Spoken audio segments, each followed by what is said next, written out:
خیال اور زندگی، یہ بات واضح ہو گئی ہے کہ ہماری پوری زندگی خیال کے گرد گھومتی ہے، اور یہ کہ کائنات اور ہمارے درمیان جو مخفی رشتہ ہے وہ بھی خیال پر قائم ہے۔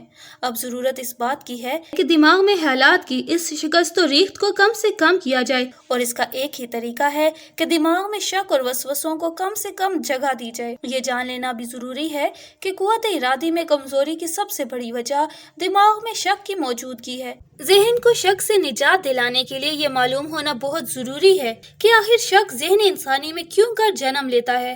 ہمیں یہ نہیں بھولنا چاہیے کہ وسوسوں اور شک کی بنیاد وہم اور یقین پر ہے، اور اسی کو مذہب میں شک اور ایمان کہا گیا ہے۔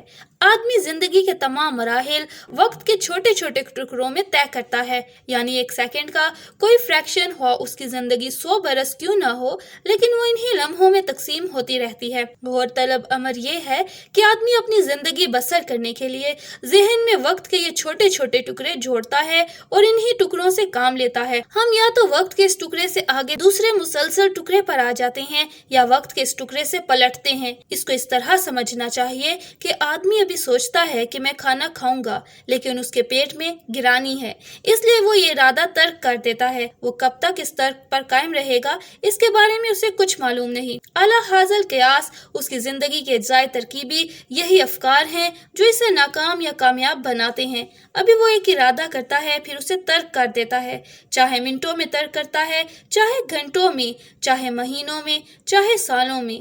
بتانا یہ مقصود ہے کہ ترک آدمی کی زندگی کا جزو اعظم ہے۔ بہت سی باتیں ہیں جن کو وہ دشواری، مشکل، پریشانی، بیماری، بیزاری، بے عملی، بے چینی وغیرہ وغیرہ کہتا ہے۔ اب دوسری طرف وہ ایک چیز کا نام رکھتا ہے سکون۔ یہی وہ سکون ہے جس میں وہ ہر قسم کی آسانیاں تلاش کرتا ہے۔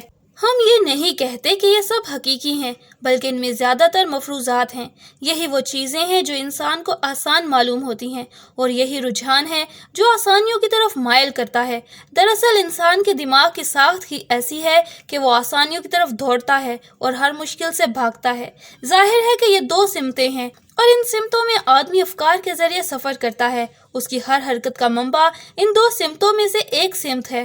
ہوتا یہ ہے کہ ابھی ہم نے ایک تدبیر کی۔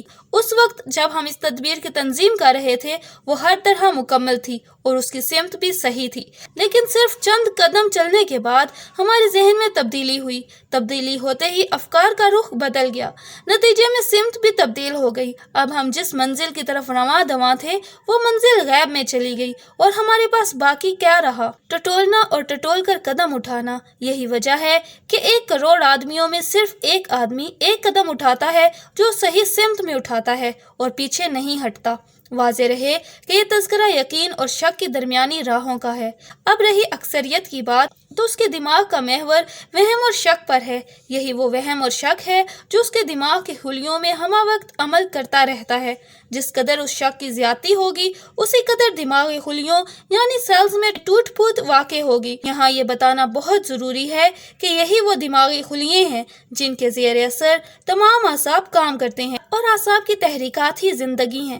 کسی چیز پر انسان کا یقین کرنا اتنا ہی مشکل ہے جتنا کہ فریب کو جھٹلانا۔ اس کی مثال یہ ہے کہ انسان جو کچھ ہے خود کو اس کے خلاف پیش کرتا ہے۔ وہ ہمیشہ اپنی کمزوریوں کو چھپاتا ہے اور ان کی جگہ مفروضہ خوبیاں بیان کرتا ہے جو اس کے اندر موجود نہیں ہیں۔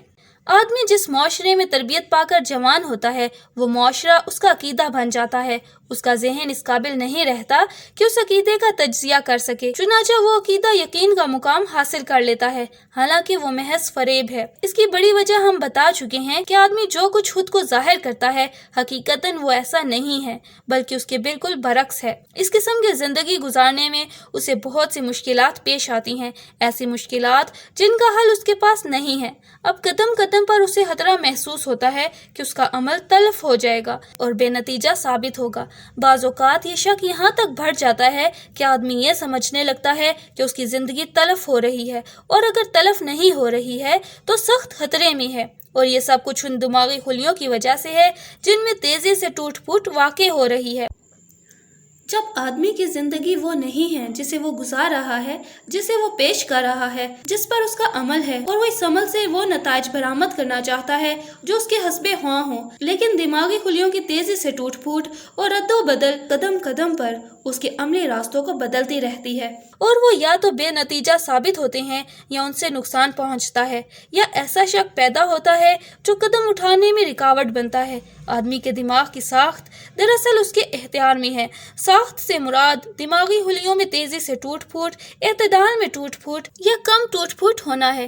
یہ محض اتفاقیہ امر ہے کہ دماغی خلیوں کی ٹوٹ پھوٹ کم سے کم ہو، جس کی وجہ سے وہ شک سے محفوظ رہتا ہے۔ لیکن جس قدر شک اور بے یقینی دماغ میں کم ہوگی، اسی مناسبت سے آدمی کی زندگی کامیاب گزرے گی، اور جس مناسبت سے بے یقینی اور شک زیادہ ہوگا، زندگی ناکامیوں میں بسر ہوگی۔ آدمی کی بدقسمتی یہ ہے کہ اس نے اللہ تعالیٰ کے عطا کیے ہوئے علوم کو خود ساختہ اور غلط بنیادوں پر پرکھا اور ان سے انکاری ہو گیا۔ اللہ تعالیٰ نے ہر علم کی بنیاد روشنی کو قرار دیا ہے۔ یہ بات قرآن پاک کی آیتوں میں تفکر کرنے سے سمجھ میں آتی ہے۔ خیالات روشنی کے ذریعے ہم تک پہنچتے ہیں۔ آدمی کو چاہیے یہ تھا کہ وہ زیادہ سے زیادہ روشنیوں کی قسمیں اور روشنیوں کا طرز عمل معلوم کرتا، لیکن اس نے کبھی اس طرف توجہ نہیں کی، اور یہ چیز ہمیشہ پردے میں رہی۔ آدمی نے اس پردے میں جھانکنے کی کوشش اس لیے نہیں کی کہ یا تو اس کے سامنے روشنیوں کا کوئی پردہ موجود ہی نہیں تھا، یا اس نے روشنیوں کے پردے کی طرف کبھی توجہ ہی نہیں کی۔ وہ یہ قاعدے معلوم کرنے کی طرف متوجہ ہی نہیں ہوا جو روشنیوں کے حلت ملت سے تعلق رکھتے ہیں۔ اگر آدمی یہ طرز عمل اختیار کرتا تو اس کے دماغی خلیوں کی ٹوٹ پھوٹ کم سے کم ہو سکتی تھی۔ اس حالت میں وہ زیادہ سے زیادہ یقین کی طرف قدم اٹھاتا، اور شکوک اسے اتنا زیادہ پریشان نہ کرتے جتنا کہ اب اسے پریشان کیے ہوئے ہیں۔ اس کی تحریکات میں جو عملی رکاوٹیں واقع ہوتی ہیں وہ کم سے کم ہوتی، لیکن ایسا نہیں ہوا۔